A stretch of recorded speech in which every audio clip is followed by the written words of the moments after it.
We're back with the results of the close-up coins. Sherlock Holmes was coin number 1. Number 2, the 2016 Peter Rabbit full-face half whisker. Number 3 is the Jemima, and we actually found one of those beauties today. Number 4, Paddy at the station. And number 5, a one that's tricked a few of you. It's the Pride 50p. 1, 2, 3, 4, 5, 6 people go correct on this one. Silverback Bay 2 Continas and Classics.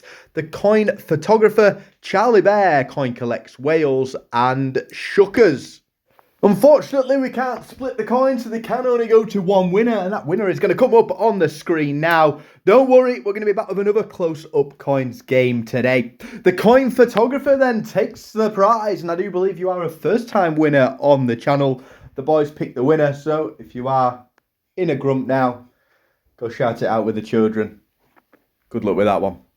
As always, a huge shout out and thank you to everyone that is part of the Dan's Dollars community. You guys at home really are amazing. Again, another close-up coins game will be going up this evening, hopefully around 7 p.m. It's the oldest one's birthday tomorrow, so we'll be busy with the presents. As soon as we're done there, we will get it up. Thanks all, stay safe, and as always, thanks for watching.